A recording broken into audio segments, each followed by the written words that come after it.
Welcome back to Inside Chlorpromazine, where we're exploring the multifaceted world of this decade-old antipsychotic and its surprising intersections with COVID-19 and long COVID. I'm your host, Sowmya, and you're listening to episode 6, Locking the Gate, Chlorpromazine and Viral Entry Inhibition. Today's focus is one of the most exciting areas of study, how chlorpromazine may interfere with the very first step of viral infection.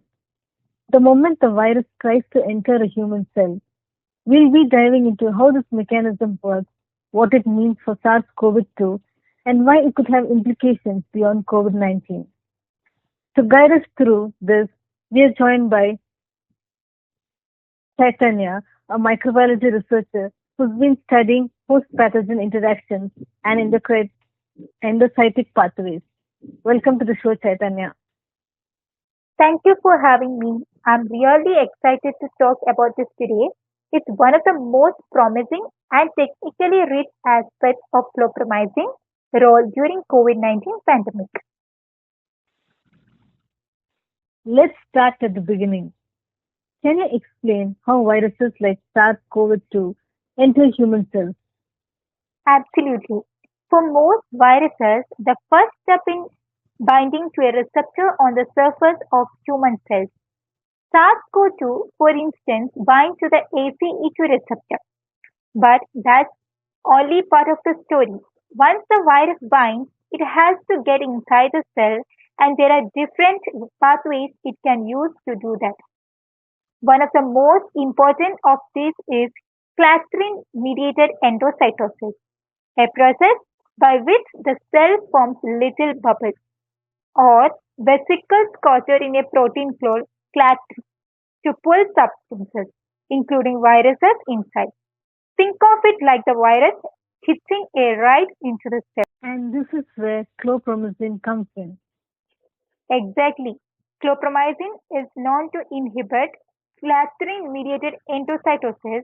It essentially disrupts the formation of those clathrin-coated pits, preventing the virus from using the gate to enter the cell. So, in the case of SARS-CoV-2, especially in cells that rely on the entry mechanism, chlorpromazine can reduce the virus ability to infect the cell. This effect has been demonstrated in multiple in vitro studies. Is this specific to COVID-19 or can chlorpromazine affect other viruses too? That's the existing part. Chlorpromazine inhibition of viral entry isn't limited to SARS-CoV-2. It has shown similar effects against other viruses that rely on endocytosis, including Ebola, influenza, dengue, and even some coronaviruses like SARS-CoV-2 and MERS. So, chlorpromazine might not just be a COVID-19 intervention. It could be a part of broader class of host targeted antivirals. Rather than attacking the virus directly, it targets the cell processes the virus depends on. That sounds promising. But I imagine there are challenges with host-targeted antivirals. Yes,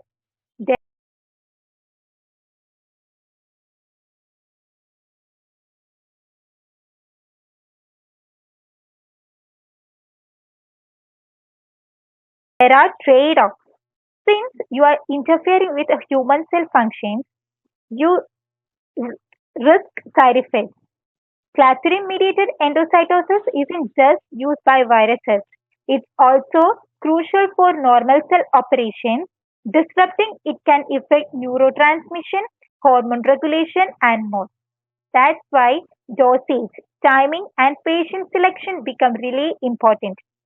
The goal is to use chlorpromazine at a level that disrupts viral entry without seriously impacting healthy cellular function. What kind of studies have been done on this mechanism? Several in vitro studies, that is, studies on cells in the lab, have shown reduced SARS-CoV-2 infection in the presence of chlorpromazine. The drug seems to block viral entry in lung derived epithelial cells.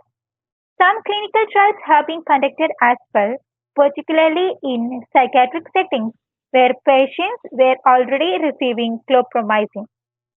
Interestingly, those patients sometimes had better outcomes or lower infection rates, although these results need more rigorous confirmation. We are still in early days where it comes to fully understanding the mechanism in living humans during infection, but the basic science is solid. Is there any potential for this mechanism to help in long COVID?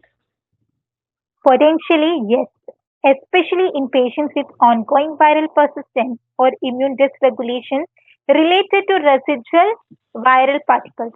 If viral entry into certain tissues, like the gut or brain, plays an important role in ongoing symptoms, blocking the pathway could help. That said, long COVID is very complex. Viral entry is just one piece of the puzzle, but chlorpromazine's effect on cellular processes could make it part of a multi-drug approach. Fascinating. So, we are looking at a drug that, by locking the virus out of the cells, might offer broad protection not only against COVID-19 but against other emerging viral threats, with some fine tuning, of course. Exactly, it's not a magic bullet, but it's a strong starting point, and the fact that it's already approved and widely available makes it a strong candidate for further investigation. Thank you, Chaitanya. This has been an incredibly informative discussion. Thank you for having me.